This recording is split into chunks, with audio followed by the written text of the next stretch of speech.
Assalamu alaikum bandiraɓe yeɓiyankoɓe Pindi TV caggal jettuɗen Allah en joori Mahamadou Thioubadou ɓuɗɗo windere en jetti jinnam men en joorima papa men wasila men Cheikh Nouroudine e Sall gorko mo Dala Haraɓe en dewri ɗon en calmini ɗon dendagal seranɓe furankoɓe en juurimamoɓe kadi en ñaaguimamoɓe duwaw en jetti Allah kadi nde Allah hokken cellal hokken coftal ha mbawɗen arde joɗanade bandiraɓe e jonde men nde kewɗen jonnade bandiraɓe e kala saaha e kadi e jewte men nde kewɗen kadi ɗowande bandiraɓe hande noon eɗen émission meɗen koɗo mawɗo son jii kadi oɗo environnement oɗon poti famde tigui min jalti Dakar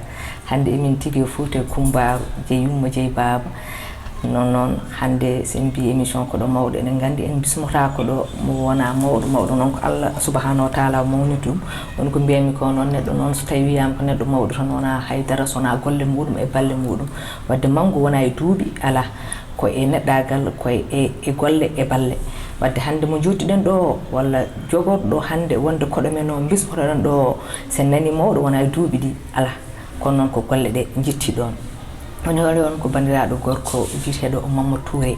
Mamadou Samba Touré gorko mo Agname Liduɓe Lidu jeeyiɗi Lidu bana buuɗi sippa toroɓe sippata jaam li kono noon ko banam gorko min mo ganduɗa mo gandumi mo liggodimi duuɓi ekkitali kadi momin jogui yakar guila ne jangga en woni ɗo nde tawno haalpure men kewi wiide walla julfuɓe kewi wiide noon ko anni safde ko ni so fasi urat ganniɗo moƴƴuɗo ganniɗo wonde katante leñol o ganniɗo daranade diwan mo ko guila cuka ko andete ha Allah newnini meɗen guila ne jangga ɗo ha e Dakar ha ummi ɗon fayto e France kono noon ɗanngal muɗum France tagano mi yejjidde jeeyi muɗum woni katante kadi dari woni projet ji dari ha heewi ha hande ɓiɓɓe lidunaɓe fof mbaɗi hen bénéficié o kono noon haade men woɗɗude hay nokku caggal présentation ko hokkudemo konngol kanko miniyaɗo bandiraɗo gorko o tedduɗo woni Mamadou Touré o salmina bandiraɓe Mamadou Touré bisimilla ma e Pindi TV. Assalamu aleykum salamata mi salminima mi salmirtima mi salmini wondimmaɓe garduɗa ɗo ɓe donc kadi mi jarnimama no mbiɗa ni mbiyatemi ko Mouhamadou Touré walla Mamadou Touré nder Agname Liduɓe sa yalti Liduɓe Mouhamadou Touré donc min komi chargé de projet Arscal France ko association pour le développement socio-culturel de Agname Liduɓe Arscal noon heewi ne waɗi cate ɗiɗi kam ɓurde mawnude mo Fouta e mo Dakar donc Arscal rendini ko Agname Lidunaɓe wonɓe France waɗa créé ko 1997 binden ha joni ne waɗa eɓɓol ɓamtare gam Agname Liduɓe donc min actuellement comme secrétaire général kadi comme chargé de projet fedde nde ka secrétaire général fedde nde to Adescal mo France ka chargé de projet fedde nde kono noon ka secrétaire général gonnoɗa Adescal mo Dakar mo ganduɗa kadi en liggodinomo hen duuɓi machallah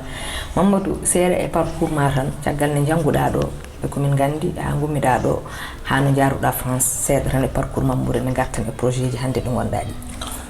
eyyi min janggumi ko Fouta ɗo janggumi ha bac ciloñ mbanmi bagam caggal bac mi waɗi ko mbatton ɗo ko école de communication pendant 3 ans ici que école mo Latif Coulibaly mi waɗi ɗon communication et journalisme caggal ɗum noon Baylum Diabbal mbimi ala mi natti softude naɗon gueɗal mi hutoraki journalisme ni mi waɗi heblo ngo tan kono mi hutoraki ɗum caggal ɗum jahami France 2016 septembre 2016 mbaɗmi école de coopération et de solidarité internationale master 1 et master 2 ko fannu voilà fannu udditare ko fannu coopération fannu jokkodiral avec les bailleurs de fonds donc mbaɗmi heblo ngo fodde duuɓi ɗiɗi donc université ne wiye université Evry Valdesson e nder Île-de-France taariidi Paris donc caggal ɗum noon voilà ligguimi koye fedde wotere ene wiye Azira BCD won jeego Azira BCD donc ma en gartu hen ni ko kamɓe goni partenaire balluɗen e machine aji demoji ɗo ɗi jiiɗen hanki ɗi donc haade men arde ga e ɗo ɗo gonɗen e ɗo ɗo jaari heeɗa e fedde meɗen wallude men ha keɓɗen hanki machine aji hanki en jeehi to e jardin meɗen jardin rewɓe en tawi toon machine molanaɗo Allah ene jippi Mamadou hol feere ne mbawɗa wadde ha mbawɗa heɓande yimɓe oɗo machine taw kadi wona machine kijiɗo ko machine ɗiɗaɓa. Alors feere nde ko adi fof ko yidde e coftal yidde ɗum e softande ɗum ko ɗum kam woni sababu o fof donc guila mboɗo jangga no mbimi université mboɗo yaha mboɗo fotiri pelle pelle ɓamtare association ngaji nder Paris e ko caggal Paris kamɓe fedde ne jokkodirmi banggue ndema ka puttimi mabɓe koye salon goto koye forum goto donc Allah waɗi mbaɗmi présenté à escale kala mbiɓe Agnam Liduɓe no Liduɓe wuuri no Liduɓe woori e banggue guura surtout donc ko adi foof ni avant projet agricole o won eɓɓo wongo mbaɗomi présenté Allah waɗi min jiidiri ɓe bismi kam to siège mabɓe min gaddodiri Allah waɗini min gollodiri fodde hitande donc e nder gollodiral ngal noon min jewtidi Agnam Liduɓe kalanmiɓe eɗen jogui eɓɓo ndema fodde duuɓi 40 en yiiɗa waɗe nder Agnam Liduɓe avec la SAED kono ronkama walo ngo ronkama waɗede aménagé e wiide moon noon caggal forum 2020 o par ce que Liduɓe ne jogui aadi wadde forum duuɓi 5 foof lulde ɓamtare e nder oɗon forum 2020 haalama hen eɓɓo dañde matériel agricole e on sango noon koye hatumere nde ɗon tumnimi e forum 2020 o kollumiɓe ɗum bindumi eɓɓo ngo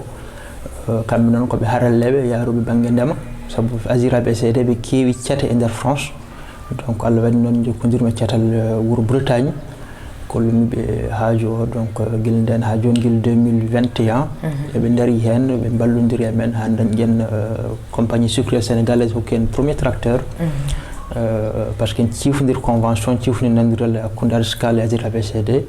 Allah waɗi musidɗo goto wiye Alain Coté o ari ga mission Agnam Liduɓe ɗo e nder mission he noon o rewi to compagnie sucrière sénégalaise ɗo wonno ligguima ɗon guila les années 70 kamɓe koɓe retraité ji koɓe mawɓe Allah waɗi o dañen en tracteur o kadi on sanga noon fodde sukaɓe tata Agnam Lidu naɓe jeehiron fodde lebbi 6 heblede e dognugol tracteur e maintenance donc ɓe garti ɗo ɓe mbawi dognude donc Agnam Lidu naɓe guiɗɗa ɗo nawa Dakar sukaɓe ɓe jiiɗa toon hankiɓe ko onon guitti ɗumen ɗo nawɗon ɗumen Dakar hebloyede to Richard Toll to ɓe mbawi dognude tracteur ɓe mbawi dognude offset woni jalongo no poti kamɓe sukaɓe koɓe taro wadde kamɓe caggal nde ɓe gari ɗon mbawi dognude tracteur o ɓe liggoto koye volontariat walla wuuro ngo yoɓata koɓe prestataire uji ɓe joɓete ɓe joɓete ko à l'hectare hikka walo ngo ɓe ndemi fodde 100 hectares kamɓe tan donc hande koɓe dawɓe dande maayo ni koɓe raɓi toon commande ɓe nawi tracteur e jalongo wadde somin paami tracteur o arani ko wuuro ngo fof ɓiɓɓe wuuro ɓe fof jeeyi ɗum dendagal so tawi ɓiɓɓe wuuro ɓe ene ƴetta ɗum taw mboɗo jogui hande guesam waalo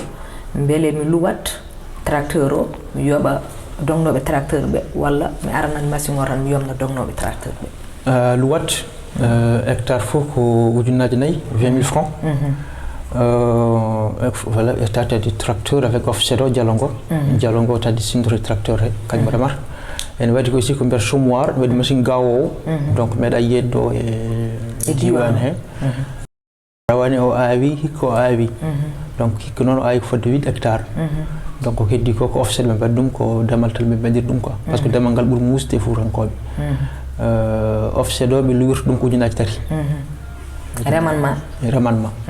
offset o yeyi remanma chômoir o awanma joni ko heɓate hen ko artat koye booni wuuro ngo ene waɗi fedde GIE Cuman fedde remoɓe Cuman ko coopérative d'utilisation de matériel agricole donc ɗo ndini ko poye kewɗe nder wuuro he kala jiɗɗo ene wawi jeeyede hen kala foyre ene wawi jeeyede nder Cuman he donc noon Cuman o ene jogui kayitaji mum guila mai 2023 donc guila on saaha mi jogui kayitaji mabɓe donc kala ko rema koye booñe he artata hikka noon ɓe dañi hen ko fodde recette mboɗo yakori kene abbo 1 million quelque machallah donc wadde ɗum waɗat ɗum bénéficie o tan ko kamɓe jeeyaɓe fedde nde walla wuuro ngo foof ene jeeyi hen en tant que an nde gaddata tracteur o aussi ko tracteur mo ganduɗa ko an waɗi peeje ma ha wuuro ngo hokka addi wona wuuro ngo itte e jawdi muɗum suudi puisque ko projet social ni mais kadi ko projet économique parce que kala ko woni social 100% wuurata donc noon ɗum wiyama noon kala jiɗɗo jeeyede hen yo waɗ adhéré nder fedde he beele ene hutoro ɗum so tawi ko liidunajo so tawi jeeyaka fedde he so tawi ene luwo ko ujunnaji 5 o liidu ujunnaji 4 donc ene serti seeɗa donc firti ko wadde yimɓe motivé yoɓe mbaɗ adhéré yoɓe naade e nder fedde nde donc caggal wuuro noon tari fof kadi ene ɓuuri ɗum caggal wuuro mboɗo yakori ko ujunnaji 5 caggal ne machine o ari ɗo hay sinno a wonani ɗo kama ɗo humpiri ko woni ɗo jiiɗa e oɗo waalo ɓennuɗo won remiraɓe wonɓe ganduɗa machine ngaji jappini ɗumen beele a yii caggal muɗum ndema ka waɗi changement woni ko mbaɗano récolté ko koɓe coñatno ko ha joni ko ɗum tan ɓe coñi walla wonko diwti ɗum ouais coñal kam soir taw coñal ɓuuri yakude koye du mois de mars en wadde fuɗɗi koye oɗo évidemment ɓe ndemi une centaine d'hectares ko ganduɗa e mbaɗanno lebbi ɗiɗi ɓe mbaɗa ɗum ko dans une dizaine de jours parce que machine remantuma ko ñalawma goto sa jogui min 2 hectares 3 hectares ko ñalawma goto waɗantuma quoi donc nden tampere kam tampere dembal fawti mamaɓe nden tampere fawti mamaɓe ɗum ko yettere Allah no feewi woni ko mbiyamne ko fierté amen tigui wiide koye nder Agname Lidouɓe min jeeya hay sinno wona wuuro mawngo e Koɗki kono noon ko wuuro mawngo e Baɗe e kadi ko waɗa ɗo ko heewi ko ganduɗa ko jinnaɓe amen tigui péri lawol ngol guila e babam Allah ji e Samba Touré mo ganduɗa mo mbiyami e kala saaha kañum woni idolam neɗɗo dariniɗo leñol jurumdeero mo wurani hoore mum tan ɓurɗo hoore muɗum wurani famille o foof wurani leñol muɗum foof kadi wurani wuuro muɗum foof haal pour e noon kewiide so tawi doole donki yo doole keɓɓo kono so dañama yo doole keɓɓo guila doole donkani en jetti Allah noon nde o dañi dono makko guila o runkitani woni Mamadou Touré wadde enen fof eɗen gandi ko wayni ko ballal tigui ko fata e banggue ndema par ce que eɗen gandi hay leydi woto wawa ɓamtade hay wuuro woto wawa ɓamtade sans ndema wadde noon ko ndema jogui guura ko ndema jogui aduna o Mamadou caggal ɗiɗon tracteur uji hande wonɗo gonɗen ɗo nde min naati nde min équipe am jaari jaayen Ali Fall en Ali wi ko so tawi jaari no hoore yo arga wadde firti ko ɗomin naati ɗo wulani emin jii huɓeere kuɓeje ɗemin jiiɗe kadi idi fof ko plan ji mabɓe e plan ji kuɓeje gonɗe ɗe jiida kadi sa naati nder tan koye monde goɗɗo gonɗa ɗeɗo kuɓeje kam mamma holno ɗe keɓra holno ɗe garta e ngoɗo wuuro Sy Touré alors évidemment Agname Lidouɓe min personnellement min komi koyɗowo naturellement mboɗo hoyɗo toujours ɓamtare wona fatere wotere ko ene yaaji ko en fait ko maayo ɗum tagui noon en mbawa wiide eɗen mbaɗa ndema tan walla eɗen mbaɗa jangde tan walla eɗen mbaɗa cellal tan ala ko ma mbadden foof ko cercle évidemment origine projet oɗo fuddori ko adi galleji ɗi école o waɗanama huɓere Bakary bibliothèque en 2018 bibliothèque salle informatique et logement pour les enseignants et logement pour la maternité, pour le dispensaire. Donc, évidemment, un projet comme porté avec Escal, avec le département des îles. Guil France. 2018. Oui, Taomiyehi, il y a 2016. En 2018, voilà, projet au niveau de l'école, on l'a réalisé. Tu as gardé un projet du nom, les bâtiments témoins. Minbi Miki, voilà, Miki, m'diafron comme il dit. Yo kodande katujinde den dañ kodande dañ voilà dañ kubeje parce que voilà bawde potani donc kadi ne wadi ngala kodande donc sang Miki mi hen Allah wadi pottin mi hen architecte goto wiye Yannick Champin voilà jogui français ouais ko architecte jogui ko voilà min gandondirni tan e hajande Allah on fait de wotere bannomi contacté Allah wadi o jabti kam quelques jours après min jokkodiri hen voilà walli kam wadde plan ji ɗi puisque ko spécialité makko caggal ɗum noon no jokkodirmi waji goto wiye Thomas Granier ko kanko waɗi créé oɗo technique wiyete ko Woodnibian donc sen jii ala leɗɗe dow ala zinc ala haydara ko tufeje ɓoɗe woni ɗo tufeje ɓakkere ko leydi ala leggal ala haydara ala leggal ala jamdi ala haydara est ce que ko ɗum tagui ɓuuɓiri ni donc voilà ko tagui ngo wummi ko Égypte guila duuɓi toon jinnomi faade par ce que ko ɓuuri e hewde ko yimɓe ne jeeyi ɗum ɗo min kewno yi ɗum hay sinno wona yimɓe ne jeeyi Égypte en jirmi vidéo ji ɗe ganduɗa ko banggue Égypte to kono ga e Afrique min meeɗa yiide ɗum évidemment o technique o fuɗɗi wurtude ko avec Thomas Granier e wondude Burkina be goto e puɗɗi wurtinde technique o ko Burkina Burkina et Mali. Donc ɓe jañi ɗum ɓe gaddi ɗum Sénégal. Sénégal ɗo noon Allah waɗi mbaɗɗo créé fedde ne wiye AVN, association woodnipienne. To Wourossogui ɗo ɓe jooɗi. Donc ɓe mbaɗɗo ni galle ne wiye maison des Yvelines.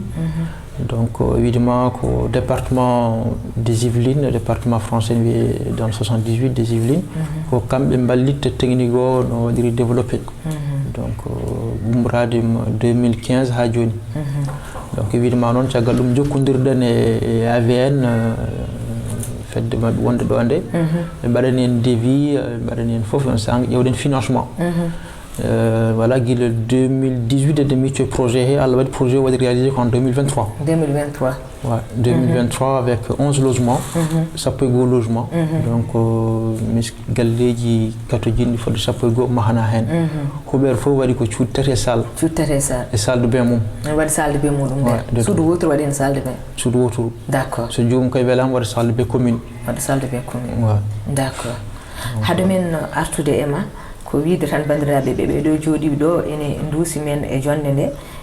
ko bénéficiaire uji ɓe ganduɗa hande eɓe jeeya tigui e jeeyi e keɓɓe e ɗeɗo kuuɓeje nde ɗo hande huuɓere no gonɗen nde ko oɗo debbajo woni nene galle kanko tigui jeeyi ɗum oɗo ko ɓiyiko donc min garta mabɓe e namdade ɓe tant que kamɓe goni ɓe Allah hokki chance ɓe jeeya hen holno ɓe guurdi ɗum holno ɓe guurduno enfant e no ɓe guurdi ɗum après mamma caggal nde Allah waɗi puttuɗa oɗo tubak mo ganduɗa ko architecte kanko maharɗe ɗo o maɗele holno mbawɗa waddude makko ha mbawɗon wawde darnuɗo projet ji ɗiɗo projet ji e nder Agname ɗiɗi par ce que ɗen gandi maade huɓere wona noon tan namdi ko jawdi hay sinno ko suudu wotoru sa noon cuuɗi tati e salle taw kadi ene wondi kadi e salle de bain muɗum. Coût unitaire bâtiment fof ko hedde 11 000 euros. Hedde 8 millions francs CFA. 8 millions francs CFA. Évidemment ko waɗa subventionné. Donc eɗen jokkodiri partenaire goto ne wiye Fondation pour le logement des défavorisés, ex Fondation Abbé Pierre. Ko fondation mo ganduɗa hoorema wallitat hato jinɓe e koɗanɗe. Allah waɗi jokkodirɗen e mabɓe 2022. Guila nden ha joni ɓe paami projet o paami projet guila ɓe coomi hen ɓe mbaɗi hen ko ganduɗa ko fodde 150 millions CFA. Machallah. Guila puɗɗi wadde hen par ce que ndeɗo huɓere gonɗen ko 3e phase. Parce qu'il y a une première phase de 11 logements, une deuxième phase de 11 logements et une troisième phase de 7 logements. Donc en tout, on est 29. Donc l'objectif est qu'on a une 60aine de logements. Ça prend des logements. Comme la Fondation pour le logement défavorisé, comme un bailleur de fonds principal, d'autres bailleurs de fonds non, mais comme un tigi. D'accord. Il y a la Fondation Bardon, il y a la Fondation de France, département des Yvelines aussi, il y a une première phase et deuxième phase. Il y a les amis d'Agnam, c'est qu'il y a Agnam Nab, tigi Somi, Behen, Giladan. Gandi les amis d'Agnam gila ko ɓuri duuɓi nogas ɓe ballodira e men ko fewre jangde sukaɓe ko fewre e jardin rewɓe o donc ha joni ɓe jokkodiri wallodirɗe men hen quoi surtout e wallude les bénéficiaires ɓe ngala doole ɓe par ce que kala bénéficiaire ene adda 1 million francs CFA ton paynoman woni no mbiɗa ni projet o kala huɓere ko famde fof waɗata 8 millions francs CFA so projet ari wuro ko ɓiɓɓe wuuro fof mbaɗana ko mboɗo sikki ne foti jogade des projectaires woni ɓurɓe hatojinde hen beela hande projet o nde ari nde ka waɗɓe ciblé ɓurɓe ɓe ganduɗa doole mumen ngala walla ɗon gandi kotkinen ki moƴƴano ƴewna kuɓeje walla kala ɓiɗɗo Agname ndiɗo naaɓe hande hay sinno min haɗa so welama ɗo wawi wiide mboɗo jogui leydi balle kam heeɓa huɓere évidemment waɗi ko liste hato jinɓe ko par catégorie liste o noon ko liste udditiɗo wiya hato jinɓe wona kanko coordinateur local o dewindiɗo golle eɓɓoji wuuro ngo ko kanko reydi liste o so tawi Abou Sow mo jiiɗa hanki o caggal ɗum noon so tawi neɗɗo windima en waɗi enquête en waɗi fiche d' enquête fiche d' enquête mo architecte o waɗi Yannick Champion e fiche d' enquête he o ƴeewat dañal neɗɗo o ɓesgu neɗɗo o no foti so tawi neɗɗo o ko gonnal caggal leydi walla wonnaka caggal leydi neɗɗo o holko dañata e nder lewru banggue jencude mum banggue soit salaire soit voilà so tawi ko demowo jardin walla goɗɗum donc koye fiche uji he min pawoto gam andude oɗo ko prioritaire oɗo ko tigui tigui berdiɗo walla ko gonɗo hakkude walla ko keɗo caggal fami d' accord caggal nde fiisuji he hen tumno hoɗon ha gandon ɗum mbiɗa ko jomum foti wawde addude ko 1 million francs CFA 1 million francs CFA mo jomum addata o beele addat tan 1 million timmuɗo walla mbaɗon toon ɗum ko par seeɗa seeɗa évidemment première phase o deuxième phase o ene waɗi joguiɓe caɗele addude 1 million ɗum tagui won fuɗɗortoɓe feccere ha lebbi ɗiɗi lebbi tati mbaɗa ko heddi ko donc kono obligatoirement kam ma jomum adda 1 million o quoi tigui tigui mahanede quoi parce que projet wawa wonde parce que 95% subvention 5% woni ko yimɓe mbaɗata ko yimɓe mbaɗata ko ɗum ko yettere Allah wadde ko dokkal parce que ko ganduɗa ko budget de 8 millions francs CFA so neɗɗo namdama 1 million c'est juste ko pour ko mbiyata ko quelque chose de symbolique sa waɗanama hunde beele kam ko boni boni foof jomum anda kam waɗi hen tan hay sinno ko mbuɗu muɗum kono eɗen gandi kam ko ballal tigui par ce que ko wayni sinno yaajino tan mboɗo sikke Fouta meɗen hay goto jogata ko probléme wiyede maahi huɓere ɓakke ndungu ari huɓere muɗum jani par ce que en jii ko way noon ko hewɓe ɓe ganduɗa wanoɓe noon wadde alhamdulillah rabbil alamin Allah nde Mamadou Touré en guittani en ɗum Mamadou mbiɗa hande eɗen jaare 29 logement te ɓen fof hande koɗi machallah e nder Agname Liduɓe projet o mbiɗa ko jokkowo beele hande so tawi woni hande projet o hande ɓiɓɓe Agname Lidunaɓe hattojinnoɓe hen fof keeɓi ɗum haade ɓe jetta ɗo ni beele hande oɗon jogui liste ɓe ganduɗa liste en attente tawi liste o eɗen mbawi hebde nombre o sen mbawi hebde ala caɗele beele caggal kamɓe fof so mbawi hebde ɗum ha hande gandi hattojinnoɓe Lidu fof keeɓi ɗum beele Mamadou Touré ne jogui hande vision wawde jokkude ɗum e nder diwan o fof walla e Fouta he fof walla ko ballal Agname Lidunaɓe hade merde ɗum ɗo ma namdal ma par ce que projet o yaadi koye heblo sukaɓe fodde sukaɓe 22 lidunaɓe keblama e maadi ndi walla 32 22 worɓe 10 rewɓe rewɓe kebla koye dahugol kuɓeje de par ce que nder o rakirta ko ɓakkere hono noon mawɓe dakirtonone ɓe mbaɗama heblo fodde yontere rawane kamɓe rewɓe e dahugol caggal heblo mabɓe ɓe dakima fodde kuuɓe 5 sanga eɓe jooɓe donc kadi ene totte jobdi mum muɗum ɗum kadi koye ɓiɓɓe Agname Lidunaɓe mbaɗi hen bénéficie o caggal nde lidunaɓe ɓiɓɓe lidunaɓe mahana dañiɗo koɗi ɓiɓɓe Agname Lidunaɓe kadi keblama e dañde mecce ɓe ganduɗa ene liggo so lewru ma en o sanga hewɓe mabɓe mbawi o joni ɓe goni koye chantier ji guure goɗɗe ɓe ƴetta toon ɓe maha kuɓeje ɗe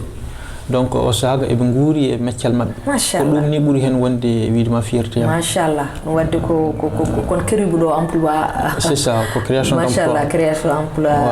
molnaɗo Allah kadi woni ɗo mo ganduɗa jogui ko ɗo fuddi kono ala ɗum eɓe jaaɗo ha Podor Saint-Louis pour mahoyde donc machallah oɗo sang ni ɓene diwan he pour made ga machallah donc fotte mabɓe ɗo ɗeɗo balɗe o chantier ɓe gonno ko ɗo joni noon widema ko jokkude 4e phase dawal nayabal fodde min jinno ko wadde 9 logement kuɓe 9 kono o saha joni ngaluji ɗi ene koɗi seeɗa to France tout et partout même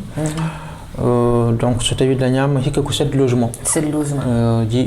ɓen ko wonno inscrire ɓen kam projet o darima ko poɗɓe mahanede logement ɗi mon jeeɗiɗi wa jeeɗiɗi wa hikka so tawi dañama fudde soit mois de février soit mois de mars d'accord faut cette logement avec un budget de 100 000 euros. Donc kadi en yaada heblo go wonno tan koye nder sahane mahrende kono min pottiri centre formation Magnam Siwol centre formation professionnel ko yo sukaɓe men ɓe yoɓe jaa heɓlere toon beele mbawa wadde plan dessinde plan kadi mbawa wadde devis. D'accord. Famille. Gaga ɓe keblama pour maadi ndi beele noon ko joni ko yoɓe keble ɓe mbawa wadde plan ji e devis. Plan et devis formation théorique. D'accord. Donc halmbo o ko duuɓi tati en wawi ni peut être wona lebbi sappo won formation accélérée beele kadi prise en charge o ko projet o jogui ɗum quoi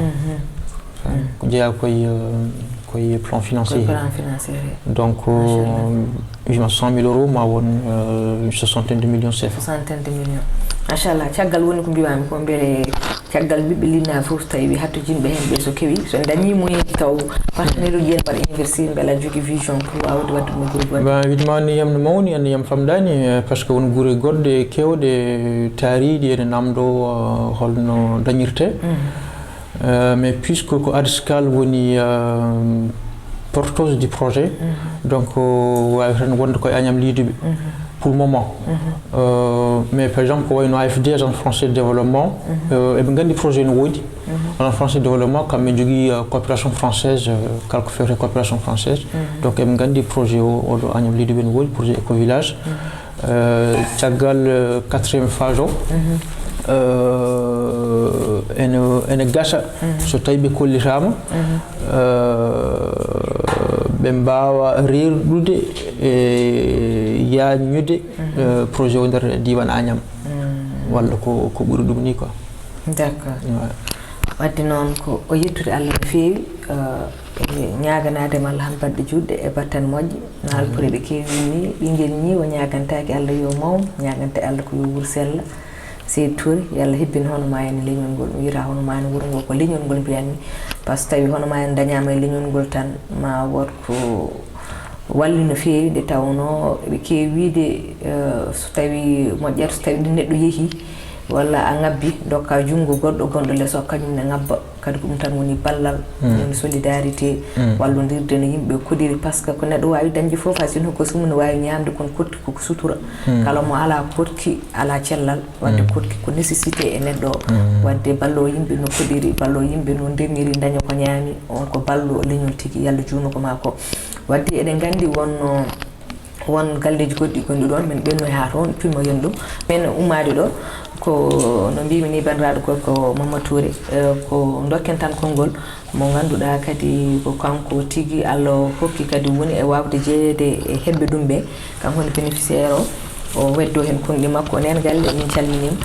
caggal nde bandiraɗo gorko addi nde ɗo yiyande e nder Agnam Liduɓe ha hande alhamdulillah rabbil alamin Allah hokkima chance jeeyede hebɓe kuɓeje ɓe hollo changement mo jiiɗa e gurdam ma haado huɓere nde e hande an keɓɗo huɓere nde hoɗi hen o woni komin jiiɗo ko min nat tan ɓuuɓi kadi woni ko wiyete ko kotki ko sutura holko konngol ma ngol beddotoɗa hen Sifili kadi ko sabni mi joorima sani kadi a ɓamtat dande ma haalde fi eyyi ha hen seeɗa tan mi salmini mi gardiɗo Mamadou Touré Samba Touré min jetti Allah noon min jetti ɓe no feewi sabu ɓeta min gonno koye poɗɗande musɗe kamniɗe so ganduɗa so ndungu ari min lelta ko jam min ɗano min mbano ko darade ha ɓeeta kono ko Allah addani min ɗeɗo kuɓeji ko min jettina Allah no feewi kono hay somi leeli ko jamma mi wendorat machallah ko yettude Allah mi jetti Allah mi jetti ɓe no feewi koɓe goni hen ko kadi yallah ɓeydan ɓe yallah nawɗo ɓen yeeso ya teddagal rasul min nedde ɓen duwaw no feewi Allah jarama on jarama Allah jarama a jarama feewi wallahi mi weltima no feewi yallah weltane en Allah ne andi mi weltima yallah min weltane cohlana foof taw min beelan min ngalano min goni min ngalano somi leelimi jamma mi danta kono hande o saaha moɗo no feewi machallah wallahi Allah jarama min jetti Allah min jetti Samba Touré e mamma yallah joni ɓoyde amin e amin teddugal Mamadou amin ko sagoji maɓɓe kamɓe amin amin Allah jarama a jarama Seydi Ly wadde mataw miñiraguel men guel beddoɗa hen konngude seeɗa en tant que intellectuel ka janggowo a wawa haalde aɗa wawi haalde kay ɗum noon wadde o wi o wawa haalde kono ko wiidema tan kam minnen en tant que yumma ko yon jabbuɗo on peranama lawol kono janggoɓe so neɗɗo noon ene jangga wonko miiji wonoyde janggo par ce que tagui neɗɗo jangdude ko ha daña no wuurdi wonko mbiyam noon wurande hoore mum sattani satti wurande hoore mum wuural leñol muɗum on noon so tawi on dañi Allah hokkimo ɗon hande hebde wone mecce ɗe ganduɗa oɗon mbawi hande wurde dañde ko guurdi noon koye moɗon miijoɗon kadi onon wonɓe caggal moɗon ɓe no Mamadou Touré en hande dañiri hande yaade caggal leydi Allah hokki ɗumen haqqilantagal wawde jokkodirde yimɓe wawɓe darade pour wawde wallude yimɓe ni e social ha mbawa waɗan ɗon kuɓejo ononne taw yama wonno yummiraɗo o wino ni koye condition ngaji musɗi gonno ɗon kono finanoɓe ɗon janggoya pota wadde révisé ɗanoɗa so ndungu ari a ɗanotako mon foti andi jangde namdi ko haqqille deeƴƴo so tawi a janggui natta haqqille ma mi nani kadi Mamadou Touré wi kam ka élève barɗo brillant machallah haqqille o ne weeli wadde noon min jiiɗi ko janggon ha gonan médecin uji mawɗi janggon ha gonon kadi yimɓe mawɓe ɓe ganduɗa ko wawɓe naftude koye moɗon nafta leñol ngo wadde noon so tawi on dañi oto jejjite ononne wonɓe caggal mum ɓe dokki ɗumen juuɗe ngummo Allah jarama on jarama wadde noon gasata sona mamma jeehen e galleji goɗɗi ɗi mbawen wadde ɗumen visité gudden yewtere nde Hamadi Gainago Hamadi Gainago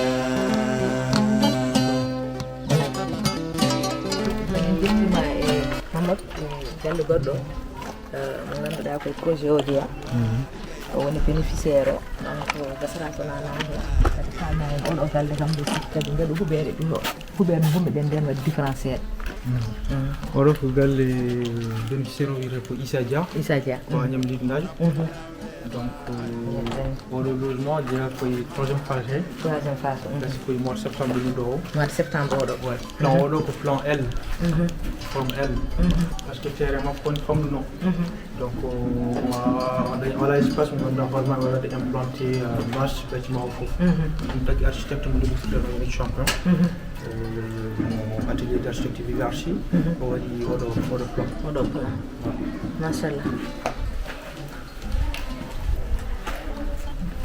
inchallah joni ko o woni Issa Dia min calminima an waɗi bénéficié o e ndeɗo huuɓere eɗen gandi wona hunde wemde korki hande ɓuuri sattude e aduna he neɗɗo dañi noon korki kadi waagi ni eɗomin gummiro nde ɓe naati nder ɗomin jeeɗi way ɓuubde ni machallah hol konngol ngol beddotoɗa hen beddoto men tan ko ari fof ko yettude Allah e nelaɗo e yumiraɓe e babiraɓe kadi somin dañi ɗum ɗo ko sababu mabɓe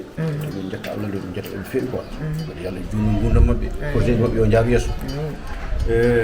ɓe mbaɗi min tette no feewi par ce que minen hannde ko kamɓe tan goni juuɗe amen kamɓe goni koyɗe amen kono somin dañi ɗum ɗo vraiment min jettaɗo Allah min jettaɓe no feewi neɗɗo il faut jetta sababu ko heddi ko golle Allah quoi woni koye junngo Allah kadi ko ɗum e ñagonoɓe Allah kadi kala koɓe poɗini yo Allah yaltu hen tan min jogui ɗum duwaw min galnaɓe goɗɗum sona duwaw yo Allah walluɓe Allah jogui jobdi kadi Allah yoɓaɓe onon kadi araɓe ɗo oɗon mbaɗa lancement pour aduna o fof yiya onon oɗon jogui hen baraji par ce que ma won jiiɗo affaire o ɗum intéressé quoi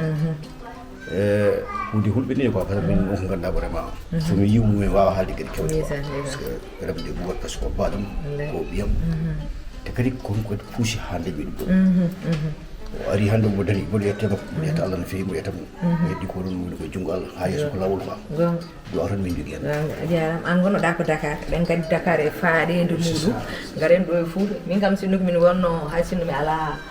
terrain paɗ mbiyat mi waɗan ello par ce que min oɗo ello ɓuuri ni min mboɗo jaggi tan plan makko kadi ɓuuri yodde kadi e plan ji ɗi eywa kadi aɗen gandi Fouta en huuli ha joguiɓe étages uji ɗi a natat nder sowona kuɓɓa kilim walla hoyno ventuleur kono onon mi yiiɗo machallah nder won ɓuuɓi min ngala ben probléme hay mi sowa eggude sakh mais gambala mi ay lesa ɓe sadiaram nanɗa ɓagui machallah ɓiyam gorko o woni ɗo hene afa maw machallah ɗum tagui minene no wayni e no ɓe mbaɗirni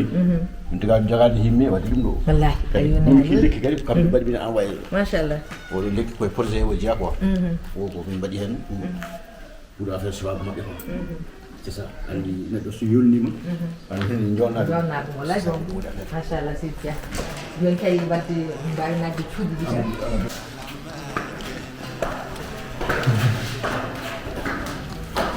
machallah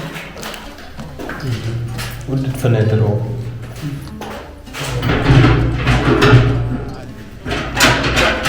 hande komin wonɓe Égypte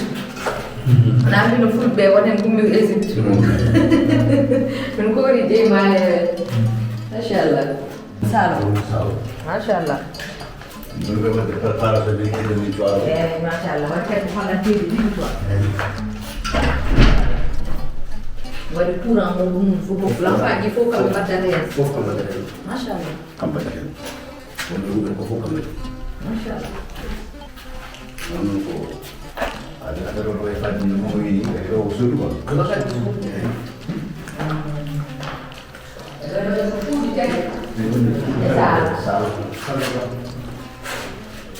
e salde men wonde suudu mbiyeɗo won wadde salde men ɗum non ɗum woni ɗum ko ɗum sale d' accord ade mbiyen toon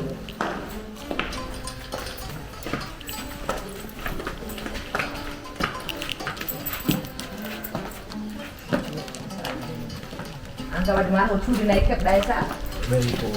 keɓe sal ah d' accord nduɗo jeyakoye oto ah d' accord d' accord salde men kadi salde men ɗum mawɗi machallah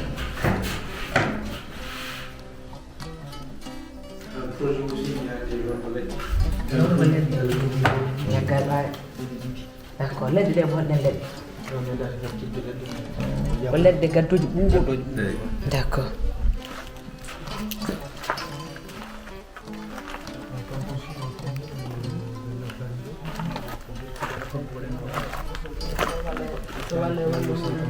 ɓuura ko yonnude ɗum ɗum ko wiyete ko neɗɗo kam so wonama bandiraɓe en gardi ha ɗo e gasnirde yewtere nde on jii kuɓeje ɗe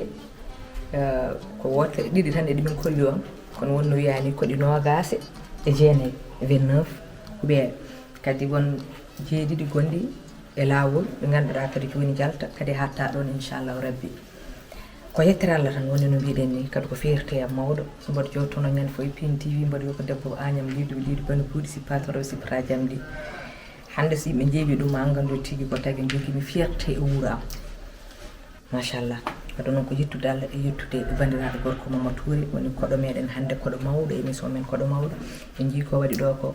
wadde hokkudemo konngol tan konngol makko cakkitingol ko jiiɗi haalde so tawi won question ngaji ponnoɗen posé mo en jettaki ɗon o yettinan en ɗon ko heddi ko gartana makko o waɗa konngol makko mbayni ko gudden yewtere nde ha saaha goɗɗo eyyo kam ko ɓeydam hen ko niveau du Sénégal laamu Sénégal et les fondations privées yoɓe gar ɓe ballita heɓɓongo projet o par ce que balle ɗe fof ko caggal leydi France donc puisque min meraɗo contact uji tawi mbawi tigui tigui yantude abbo ngo ɓe ballita abbo ngo e subvention no projet o yajiri donc nder Agnam Liiɗi mbeɗa 60 o ene heɓa ene gasa par ce que jaratan ko 29 ne heddi feccere donc projet o ko ha 2029 ɗum woni fandare nde donc halmbu o ko moins hirande foof wadde 7 à 9 logements voilà jusqu'à une soixantaine voire plus donc so tawi dañama ɗoɗo waɗa lancé appel gouvernement e laamu ndu yoɓe ngar tigui tigui ɓe ballita e ɓongo machallah nani ko haali ko yo laamu ko wallita e ɓongo haalpore ɓe mbi saɗa walle waw kadi wiɗi jinnande ko teeɗo hoɗo ko wona biyo goppe o warani ɓe padani ha laamu ara ɓuuramin ko haydara meeɗa fadde laamu wona école amen wona dispensaire amen wona jardin ngaji amen wona kadi hande ɗiɗo projet kono noon wadde so tawi laamu ari walliti min tan dañat woni wadde noon dañowo en waɗan hoore muɗum ene dadɗa on so wi gaare balle kam ko ha ɓuura tan hokkude laamu woni wadde noon mbiɗo sikki laamu ngu ma nan eragu ngo Sidi Touré min beltanimama yo Allah juutno baɗɗe moƴƴino batten konngol ma mbayni ko gudden yewtere nde ha saaha goɗɗo Sidi Touré eyyi a jarama Salamata Dia ne wondimma foof ɓe gartuɗa ɓe donc heɓɓo ngo c'est vrai ko mi rondi ɗum kono ndownirin ɗum koye inde wuuro ngo tettel rewni ko yam tan mais ko pour les gens pour yimɓe quoi wona pour min kadi c'est à dire ɓeltaram hen ko yiide tan yo yimɓe belta quoi c'est pas autre chose voilà bodo yiɗi Allah jokka ɗum Allah yaña ɗum au-delà de Agnam nder Fouta voilà puisque climat o no way ni no way wulde ni ko jiiɗo maadi yaadi e tarini ɗon merci beaucoup Allah jarama miɗo maadi yaadi e tarini meɗen enen noon hannde yewtere nde jogini hen kaɓirɗe ko bandiraɗo gorko Aly Samba Ndene Fall woni jaadi guelam to jaami foof ummima Dakar koye makko jaaden kono noon eɗen gondi kadi e miñiraguel meɗen sehil meɗen woni Diary Ndiaye e debbo mo Hawre mo ganduɗa enen gummide muɗum Dakar faade hannde wadde noon ko yettude Allah e yettude kadi ardiɓe piindi nde tawno kalɓe mbi so tawi gamowo ami ha walla entaɗo walla muynowo ami ha gardi yooɗi yettu Allah yetta tigui jinnaɗo wadde noon enen en jettat ardiɓe gallo ɓe woni surtout directeur min général Kaw Samba Diop mo ganduɗa baɗɗo en facilité la tâche kalɗo jiɗɗen yaade en jahat machallah omo wonde e meɗen wadde noon ne mbiɗen moɗen gara gayi wondemimo e beelamma mawɗo en gari kadi en jetti Allah en jetti kadi jargueɓe meɗen ɗo woni hay sinno ko ɗo jeeɗen kalɗo neɗɗo wayri wonta ɗon hankkandi koɗo woni jinnaɓe meɗen Baba Allahji Samba Dia kono noon tigui jinnaɗo meɗen Baba Samba Touré mo ganduɗa ene jeeya tigui sababuji ha tinnuɗen tigui garangal meɗen pour arde hawride e ñalawmaji baɗoji ɗo déroulé e ɗeɗo balɗe foof ha mbawɗen kadi tawdirɗo e bandiraɗo gorko Mamadou Touré mbawɗen waddude e muɗum ndeɗo yewtere kono noon en jetti Allah en jetti yeɓiyankoɓe Pini TV to mbawi wonde partout dans le monde kala ko fewte yewtere nde guila fuɗɗi ha faade joni ko fewi hen foof ko Allah subahanahu wa taala o ko ngakki hen foof ko enen kono wonano ko ɓurani meɗen tawno ko neɗɗo ɓurmo timani wonde kewɗen wiide ni jaam dow jaam less jaam ɗo hakkude o jaam ɓolla tan dumo men Allah jarama on jarama